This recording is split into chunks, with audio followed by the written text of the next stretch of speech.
तो मैं अर्ज़ कर रहा था कि अबू ज़र गिफ़ारी का इख्तलाफ जब हुआ ना, जिस वजह से आपको वहाँ भेज दिया गया, आपके वफ़ात की बात सुने, रब्ज़ा के मकाम पर मदीने पाक की बस्ती में भेज दिया गया। अब राफसी लोग माज़अल्लाह हज़रत उस्मान गनी पर बड़ा तान करते हैं, हज़रत मुआविया पर बड़ा तान करते हैं, कहते हैं जी देखो जी मुआविया ने वहाँ से निकाल दिया, फिर उस्मान ने मदीने से निकाल दिया, माज़अल्लाह जंगल में भेज दिया, वहाँ वो कत्ल हो गए, उनकी देखभाल करने वाला कोई नहीं था, उन्हें कफन देने वाला कोई नहीं। ये सब झूठ है। कह दे लानतुल्लाहि अलल काज़िबीन, ऐसी कोई बात कतई नहीं है। जो सही तारीख है मैंने अर्ज़ कर दी कि उस्मान गनी ने मशवरा दिया रज़ामंदी से, आपने जनाब कहा आप रब्ज़ा चले जाएं, वहाँ अमन से रहें, ख़र्चा मैं दूंगा, इंतज़ाम मैं करता हूँ, घबराने की ज़रूरत नहीं। रज़ामंदी से चले गए, बल्कि यहाँ तक है एक बंदे ने पूछा आपको यहाँ भेज दिया गया है, आप जंगल में क्या कर रहे हैं? तो सारी बात हज़रत अबू ज़र गिफ़ारी ने खुद बयान की। इस तरह मामला हुआ। आखिर में अबू ज़र गिफ़ारी कहते हैं वो खलीफा राशिद हैं अमीरुल मोमिनीन उस्मान, उन्होंने मुझे हुक्म दिया, मैं यहाँ आ गया, अगर वो मुझ पर किसी हबशी को भी निगरान बनाए, अमीर बनाए, तो मैं उसकी भी इताअत करूँगा। तो यहाँ तक राजी थे अबू ज़र हज़रत उस्मान से, कोई ऐसी कतन बात नहीं थी। अच्छा, आखिर में जब आपकी वफ़ात का वक़्त आया ना, वो बड़ा आपकी वफ़ात बड़ी अजीब वाक़या है। अबू ज़र गिफ़ारी रज़ी अल्लाह तआला अन्हु, आपकी वफ़ात का वक़्त करीब आया ना, तो आपकी ज़ौजा मोहतरमा, बाज़ बात में आपकी बेटी या ज़ौजा रो पड़ी।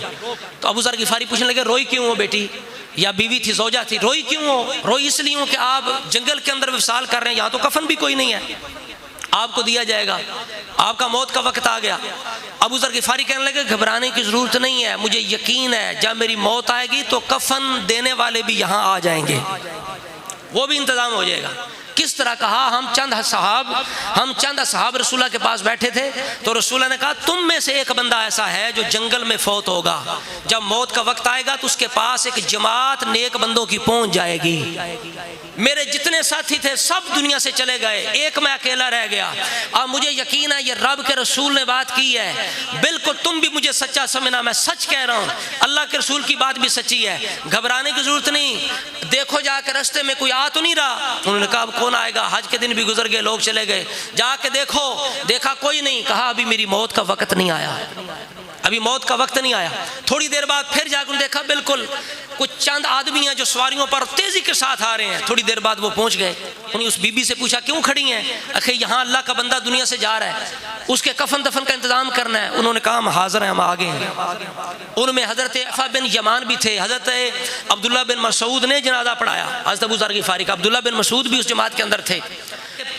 जब उन्होंने बताया ना कि वो आ रहे हैं, तो इधर हजरत अबू ज़र गिफ़ारी ने कहा मेरा मुंह किबला की तरफ कर दो, मेरी मौत का वक्त आ गया है। जब किबला की तरफ मुंह किया गया तो उसी वक्त आपकी रूह परवाज कर गई, आपने विसाल फरमा दिया। बाद में वो लोग आए, उन्होंने आके कफन दफन का इंतजाम किया, और अबू ज़र गिफ़ारी ने अपनी ज़ौजा से कहा था कि फ़लाँ बकरी जब को आए ना मुझे मेरा इंतजाम करने वाले, उन्हें ऐसे नहीं जाने देना, उन्हें ज़रूर लंगर भी खिला के भेजना है, फ़लाँ बकरी को ज़बह करना है और कसम देनी है। अबू ज़र ने कसम दी है कि ज़रूर खा के जाओ, लिहाजा उनके लिए इंतज़ाम खाने का हुआ, और उसके बाद खाना खाया उन्होंने, और फिर उनके यानी हज़रत अबू ज़र गिफ़ारी के अहल खाना को लेकर मदीने में आए।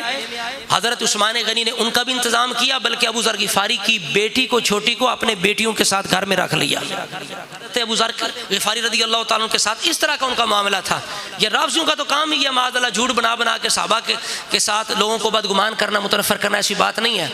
तारीख़ अल्हम्दुलिल्लाह सच्ची भी तारीख़ मौजूद है, कई तरह की बातें मौजूद है, लेकिन बात यह है कि जिस तरह का बंदे की तबीयत होती है ना, फितरत होती है, बंदा वो चीज़ लेता है। लिहाजा हमें चाहिए कि हम हुजूर की आल साहब के बारे में गंदी मक्खी ना बने, बल्कि शहद की मक्खी बने, फूलों पे बैठे, गंदगी के ना बैठे। सारी चीज़ें ये घड़ी हुई झूठी बातें भी तारीख़ी किताबों के अंदर मौजूद है। अब हमें चाहिए कि हम जब कोई तारीख़ी बात लें तो कुरान पाक के साथ उसका तकाबुल करें, सुन्नत रसूल के साथ तकाबुल करें, हुजूर की आल साहब की शान अज़मत को देखें, अगर उनकी अज़मतों के मुताबिक वो चीज़ है तो कबूल करने, वरना उसको हम छोड़ दें, रद्द कर दें। तो इस वजह से अहले सुन्नत व जमात का ये तरीका है। ये तारीख़ तो तारीख़ रह गई, ये तो हदीस की जो रवायतें हैं, हदीस की कुतुब के अंदर अंदर, वो भी अगर हजूर की आल साहब के ख़िलाफ़ हों तो उनको भी कबूल करने के लिए तैयार नहीं होते। तारीख़ की बातें बड़ी दूर की बात है, वो तो बाद के बंदे बयान करने वाले हैं, पता नहीं कैसे थे, सच्चे थे, झूठे थे, काजिब थे, कैसे थे। बस जो किसी ने बात सुनी बनाई, जिस तरह आज लोग घड़ घड़ के बातें करते हैं, घड़ घड़ के बातें करते हैं, कोई बना देता है, कोई बना देता है। हर दौर में शैतान होते हैं जो आगे बातों को अपनी तरफ से घड़ घड़ के बयान करते हैं। तो तारीख़ के अंदर सहाबा किराम के बारे में अक्सर हिस्सा झूठा है, अक्सर झूठा हिस्सा है जिसको अहले सुन्नत कबूल नहीं करते। तो ये मामला है हज़रत अबू ज़र ग़िफ़ारी का, उस्मान गनी का। तो शान व अज़मत हज़रत अबू ज़र ग़िफ़ारी रज़ियल्लाहु ताला अन्हु।